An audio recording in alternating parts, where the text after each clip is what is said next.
Hello! Je sais que ça fait un moment que j'ai pas posté de vidéo sur YouTube, mais ma vie est aussi instable que ma présence sur cette plateforme. Si je pars, je viens, je repars, je viens. C'est juste moi quoi, et je vais arrêter de me mettre la pression à être super constante sur les réseaux parce que sinon je vais m'en prendre plein la tête et j'ai pété les plombs. Aujourd'hui on se retrouve pour une nouvelle vidéo qui n'est nulle autre que ma pile à lire de cette saison de printemps. Plutôt ce mois de mai, mais saison printemps parce que comme je vais repartir très certainement, je n'aurai pas mes livres avec moi dans ma valise. Du coup, je vais prendre une petite pile de livres que je vais lire et qui me font vraiment envie. On va commencer tout de suite. Alors, il y a de tout. Il y a de la fantasy, il y a de la romance, il y a de la dark romance qui change d'habitude parce que moi, je suis une adepte de la romance mignonne. Donc, ouais, il y a de la fantasy, romance, dark romance. Il n'y a pas beaucoup de romance pour le coup, ce qui est étonnant. Il y a plus de dark romance et de fantasy qu'autre chose. Mais je voulais un peu sortir de ma zone de confort parce que je suis dans une optique en ce moment, dans ma era changement de... Enfin, un peu challenger, un peu changement de ma vie au quotidien. Et j'avoue que c'est assez épuisant, c'est assez dur, mais j'essaie de tenir le coup et de continuer parce que je pense que ça peut être que bénéfique pour moi. Et ça passe aussi également par les livres, pas juste par un style de vie, mais aussi par les livres parce que j'avoue, je voue un amour profond pour mes livres qui sont ma bibliothèque. J'ai assez de place pour acheter plein de livres. J'ai pas utilisé mon jeu de cartes parce que je n'avais pas envie, je savais déjà ce que je voulais lire et ce que je voulais pas lire. Et on va commencer par le premier livre que j'ai commencé il y a quelques jours. J'ai lu peu de pages, mais j'en ai entendu tellement du bien, c'est Iron Widow. La couverture elle est exceptionnelle, j'ai même... Vraiment, je la trouve vraiment magnifique, mais vraiment, je crois que c'est une des plus belles couvertures que j'ai vues, que j'ai en ma possession. Et ça parle de quoi? Ça parle de Xirena, pardon, j'allais lire la biographie de l'autrice, la meuf qui n'a rien suivi. Ah, faut que je montre le petit bookmark que j'ai acheté au Japon.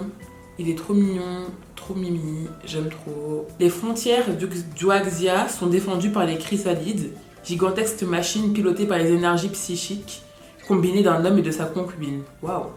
Hélas, les combats sont violents et si les hommes en réchappent, les femmes sont presque toujours sacrifiées. Malgré cela, Zetian s'engage dans l'armée. Son objectif, venger sa sœur en tuant le pilote responsable de sa mort. Sortie victorieuse de l'affrontement grâce à sa force physique exceptionnelle, Zetian devient alors veuve de fer et rejoint l'élite des combattants. Elle sera dès lors associée à Li Shimin, le pilote le plus dangereux et controversé d'Uxia. Bien décidée à rester en vie, Zetian compte profiter de son nouveau statut pour lutter contre le système patriarcal qui régit la société. Elles ont fait la promesse dorénavant, les jeunes femmes ne seront plus sacrifiées. Et j'aime le fait que ce soit un livre féministe qui met en avant la force des femmes. En plus là c'est une femme racisée donc ça fait encore plus plaisir. Donc j'avoue que c'est pas forcément le genre de livre qui pourrait m'attirer à l'origine. Moi comme je vous ai dit je suis vraiment très romance. Mais j'essaie vraiment de sortir de ma zone de confort. Donc en lisant déjà un peu plus de dark romance, en lisant aussi un peu plus de fantasy avec des femmes de couleur, des femmes d'origines diverses. Et franchement... il me tente vraiment bien. Pour le moment, j'ai commencé un peu à lire. J'ai pas trop d'avis là-dessus. Je sais pas trop quoi en penser, mais je sais qu'il va être bien. Franchement, pour le coup, je sais qu'il va être bien et j'ai trop hâte de vous faire une revue sur ce roman-là. Ensuite, il y a deux romans qui étaient déjà dans ma pile à lire de... je crois que c'était février, mais j'ai pas eu le temps de les lire parce que j'ai fait que bouger partout. Et du coup, c'est The Inheritance Games. Donc je pense que je vais pas vous refaire le résumé que tout le monde connaît. C'est un classique un peu du TikTok et du BookTok et du BookTube et de partout. Mais je sais que je vais les kiffer.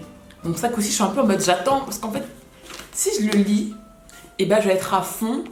Et je vais vouloir enchaîner. Et je sais que j'aurai pas le temps de pouvoir enchaîner. Et je vais être frustrée de ne pas pouvoir lire le livre, vous voyez. Donc du coup, je sais que je prends un peu mon temps pour le lire. Mais une fois que je vais le lire... attendez-vous à une revue sur la trilogie entière parce que là, ça va chauffer. J'ai aussi Kira Faïr de Clémence Marais. Donc Clémence, c'est une copine qui écrit, qui est auto-éditée. Et je sais que c'est trop bien parce qu'en fait, j'ai lu le tome 2 en avant-première parce que j'étais un peu une sorte de bêta-lectrice pour savoir si ces personnages racisés sont correctement écrits et pas dans les clichés. Et j'ai trop contente qu'elle me fasse confiance. Franchement, ça me fait trop plaisir. Donc bisous Clémence. Et en vrai, j'ai beaucoup aimé le tome 2, bah, je vais encore me motiver pour pouvoir lire le tome 1. C'est un petit pavé quand même, mais il y a quand même pas mal c'est quand même aéré, vous voyez. Et donc j'ai trop hâte de lire. Et en plus la couverture elle est trop belle. Genre regardez-moi cette couverture, franchement, qui peut ne pas tomber amoureux de cette couverture. Elle a dead ça. Je sais pas si c'est elle, je crois que c'est quelqu'un qui lui a fait la couverture, mais quand même elle a dead ça. Moi je suis trop fan. Et voilà, femme forte, femme principale, on adore. Ensuite, est-ce qu'on passerait pas un peu de dark romance? Dark romance, alors c'est un livre aussi également que j'ai vu passer beaucoup sur le BookTok. Enfin, les deux dark romance que je vais vous montrer, c'est vraiment des livres de BookTok parce qu'en fait, je suis tellement pas une adepte de dark romance que je préfère me fier à des romans qui ont plutôt fait l'unanimité, enfin qui ont quand même beaucoup fait parler d'eux et qui ont beaucoup été appréciés. Et là, pour le premier, c'est Still Beating de Jennifer Hartman. Donc, j'avais montré dans ma vidéo, j'ai dépensé beaucoup d'argent dans mon book haul, je vous mettrai dans le petit i. Donc il y a celui-là, la couverture, je sais pas forcément... Non franchement si la couverture j'aime bien. J'aime bien la couverture parce qu'en fait c'est l'autrice qui l'a faite avec son mari, je trouve ça trop mignon. Et on voit qu'il y a un truc avec la couverture, franchement tu sais que ça a été travaillé, qu'ils se la sont donnés pour le faire et tout. Et franchement je félicite ça. Par contre le prix, je m'en remets toujours pas pour l'épaisseur du roman, enfin faut pas abuser, faut pas pousser les mémés dans les orties non plus. 22 € pour ça. Non. Après, j'en ai entendu que du bien, mais que du bien. Et donc, du coup, je suis obligée de le lire. Vraiment, je suis obligée de le lire. Et je suis un peu dans ma dark era, tu vois. Là, je me dis, ah, Jennifer, si la dark romance plaît autant, c'est qu'il y a peut-être une raison. Donc, on va voir. Et si vraiment c'est pas ce qui me correspond, bah, j'arrêterai d'acheter de la dark romance. Et voilà. Je vais vous lire le résumé. Lorsque Cora se prend à la fête d'anniversaire de sa sœur, elle s'attend tout au plus à une gueule de bois ou encore à s'enfuir au petit matin de chez un coup d'un soir. Pas à ce qu'on lui vole son portefeuille, ce qui la laisse en rade et dépendante de Dean, son ennemi juré et la dernière personne qu'elle voudrait voir. Et elle ne s'attend certainement pas à se réveiller enchaînée dans le sous-sol d'un fou. Pour aggraver les choses, Dean se trouve dans la même pièce qu'elle, enchaîné lui aussi. Après 15 ans d'insultes et de taquineries, l'heure n'est plus aux mauvaises blagues. Ayant toujours pensé qu'ils finiraient par s'entretuer, Cora et Dean doivent maintenant coopérer s'ils veulent survivre. Mais Cora et Dean ne se doutent pas que leur ravisseur a un plan pour eux. Un plan qui va modifier le cours de leur histoire, brouiller la frontière entre la haine et l'amour et les lier par bien plus que de simples chaînes. Et franchement, je pense que c'est un des livres que j'attends le plus de lire parce que j'ai entendu que du bien, mais vraiment que du bien. Deuxième dark romance qui me tente vraiment bien pour cette saison de printemps, pour ce mois de mai, pour ce mois de juin, jusqu'à je sais pas quand, c'est Hooked.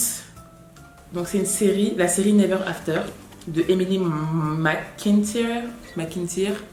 Donc la couverture, alors franchement je suis pas fan de la couverture. Vraiment j'aime pas la couverture. Je vais pas vous mentir, j'aime pas la couverture. Mais les Plume Joy ils aiment bien mettre ce genre de couverture, je comprends pas pourquoi. Alors, je ne trouve pas ça spécialement joli. Après, si ça plaît, ça plaît. Si ça plaît pas, ça plaît pas. Et tant que le contenu à l'intérieur est bien, c'est l'essentiel. Mais j'avoue que par la couverture, j'aurais pas du tout été attirée. Mais on a entendu beaucoup parler aussi et beaucoup en bien. Donc je me suis dit, bah pourquoi pas. On va tenter. Je vais vous lire le résumé. Il veut se venger, mais il la veut plus encore. James a toujours eu un seul objectif, détruire son ennemi. Peter Michaels. Lorsque Wendy, la fille de Peter, âgée de 20 ans, se présente dans son bar, il y voit un moyen de parvenir à ses fins. Séduire la fille et l'utiliser pour sa revanche. C'était le plan parfait, jusqu'à ce que tout s'effondre. Alors qu'il se trouve obligé de débusquer le traître qui sévit dans son propre camp, la vengeance de James se complique encore lorsqu'il commence à voir en la jeune femme plus qu'un simple pion dans son jeu. Wendy a vécu cloîtrée la majeure partie de sa vie à cause d'un père riche et distant. Pourtant, une simple soirée avec des amis débouche sur une histoire d'amour intense, addictive avec le sombre et inquiétant James. Même si elle sait qu'il est dangereux, elle ne parvient pas à se défaire de son attirance envers lui. Et tandis que leur relation s'intensifie et qu'elle en apprend davantage sur le monde dans lequel il évolue, elle ne sait plus si elle doit tomber amoureuse de l'homme qu'on appelle James ou du monstre connu sous le nom de Hook. J'ai hâte de voir, parce qu'en fait j'avais lu une dark romance, genre j'ai beaucoup aimé, juste je pensais que ça allait être plus dark, donc j'ai été un tout petit peu déçue sur cet aspect là, mais il n'empêche que j'ai beaucoup aimé l'histoire. Donc j'ai hâte de voir si les deux dark romances vont être plus sombres et comprendre pourquoi c'est autant controversé sur les réseaux sociaux, quoi, parce que je n'ai pas lu assez pour savoir pourquoi c'est autant en mode waouh. Avant-dernier roman que je vais lire, c'est The Seven Husbands of Evelyn Hugo. Donc ça se passe partout sur le BookTok aussi. Je sais pas si je vais pas vous faire un résumé, je pense que c'est assez connu. Et je sais qu'il me tente vraiment beaucoup. Après j'ai un peu peur parce que c'est un livre qui est écrit en anglais, mais vous voyez l'anglais UK, c'est pas l'anglais américain genre qui est plus simple. Vraiment, je trouve que l'anglais UK il est plus dur à lire parce qu'il y a des termes, il y a des expressions qui sont un peu plus compliquées. Et j'ai un peu plus de mal à lire l'anglais UK que l'anglais américain. Parce que l'anglais américain, voilà, ça va tout seul. Vraiment, je kiffe ma vie. Mais là, j'ai un peu peur. Donc, on va voir. Mais je sais, j'ai entendu que du bien aussi. Et au pire, c'est vraiment, j'ai du mal à le lire. Je le prendrai en version française parce que j'ai entendu, mais vraiment, vraiment que du bien. Il y a... Et voilà, trop hâte de le lire.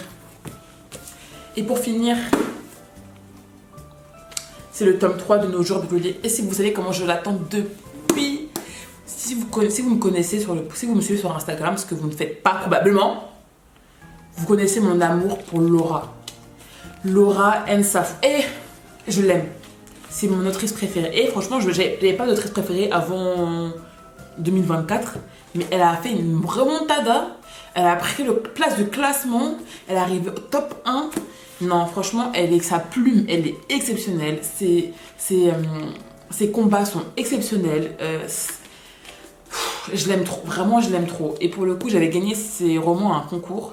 Et quand je vous dis le tome 1 et 2, je les ai bu. Je les ai trop aimés. Et donc là, j'attendais le 3 avec impatience. Parce qu'en fait, ça tombe sur un plot twist. Le tome 2, tu te dis, mais c'est pas possible, ça peut pas se finir comme ça. Donc je suis trop contente de pouvoir le récupérer. Enfin, et de le lire. Raconter un peu, c'est une trilogie. Donc là, c'est le dernier tome de la trilogie. Donc le 3e tome. Et pour vous parler un peu de l'histoire, c'est Erika qui, avec sa mère, elles partent à la recherche du soleil. Sauf qu'en fait, durant l'aventure, durant le projet, durant le voyage, Erika va perdre sa maman. Et en fait, elle va du coup continuer le chemin seul pour trouver un monsieur. Je ne me rappelle plus exactement c'est quoi le nom de la personne, mais en gros, elle va trouver quelqu'un pour pouvoir l'aider à retrouver le soleil. Puis au fur et à mesure du temps, ils vont s'entraîner, il va l'aider à s'entraîner, à comprendre le monde dans lequel ils évoluent, avec les méchants, les gentils, etc. Et ils vont partir à la recherche du soleil. Mais quand je vous dis, comme ça tu te dis, hein, c'est un peu pas un truc de ouf. Quand j'explique, après j'explique trop mal aussi, hein. Faut pas se mentir, faut pas se leurrer. Mais quand je vous dis, l'histoire elle est top.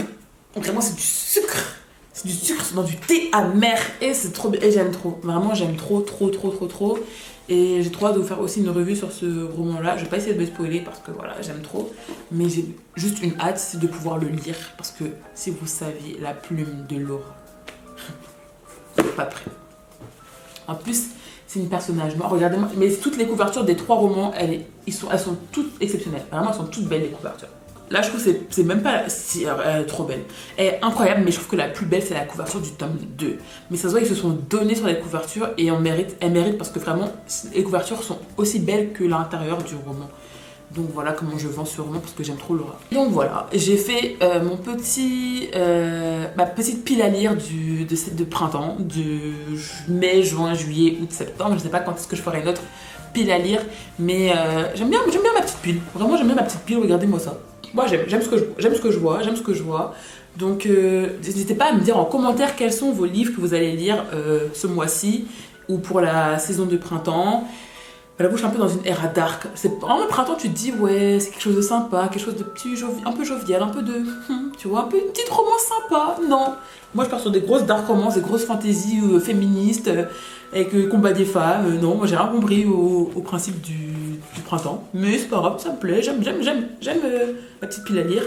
Faut juste que j'arrive à choisir quel livre je vais prendre avec moi, parce que ça va être dur. Mais je peux pas choisir, faut que je les prenne tous. Et donc, voilà. Je vous fais des gros bisous, portez-vous bien, à très bientôt pour une nouvelle vidéo. Ciao.